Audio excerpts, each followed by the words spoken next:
So Dean, you've met the press today. You're just talking on the way up here, a bit different to how it was for you as a player. Yeah, quite a lot of interest today. Yeah, as you said, obviously it's a bit different. Obviously, as a player, you just get the 1 or 2 interviews, and that's actually done. Obviously, to sit down behind a desk and you got cameras here, there, and everywhere. It's a little bit different. Can you understand why there's a lot of interest though? I mean, your story coming back to Walsall, it's piqued a lot of interest and a lot of emotional response, hasn't it? Yeah, as you said, obviously you can see the attachment. Obviously, me playing here as a player, a local lad to say, and obviously a supporter, and so yeah, it's obviously got its interest. But as I said, it's a little bit foreign to me on that side. So all being well, I came across with a good point to say. I think you were fine. I don't think you need to worry about that. Stefan Gamble made the point that you were the club's #1 target. That was mentioned in the original story as well.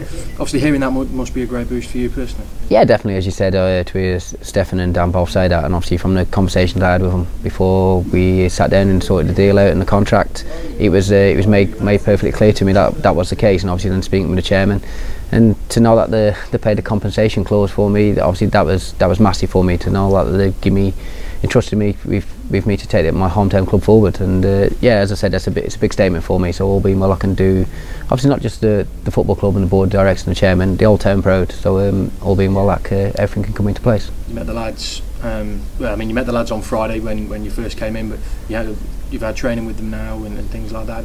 How have they responded to you? Have you spoke to many of them? Yeah, look, it's obviously I met the lads on Friday. It was only briefly. They'd already trained, so obviously it was a brief introduction of myself. Obviously, and after the train today, so it's just a case of me getting to know the lads, and obviously building a relationship with them individually and collectively as a team. So obviously I'm a different face for them to get used to as well. So obviously the case of us getting to know each other, as I said, and all being well, that falls into place, and we can work well together, and obviously give the fans something to be proud of.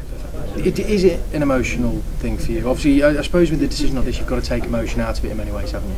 Yeah, definitely. I mean, obviously, when I found out that the triggered the release clause, and obviously I got the okay to go and speak to them.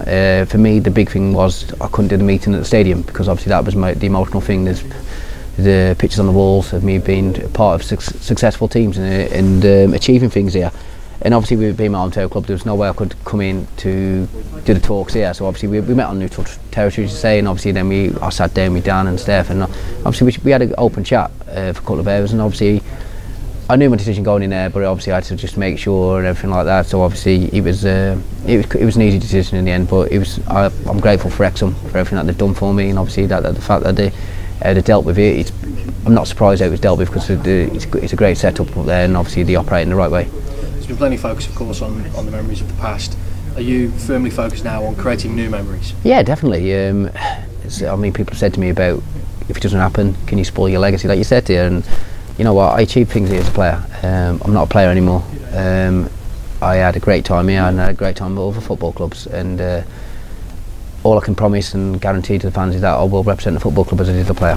And my playing history is in the past. Obviously now I'm accountable for the football club as a manager, so obviously I will go out there and will do my best. Be it whether I've got to do it at this football club or go and watch other players, or be driving around the country taking all that side, and just I'll give out everything I can for the football club in the town, and all being well, that's enough, and obviously I can give them some success to be proud of.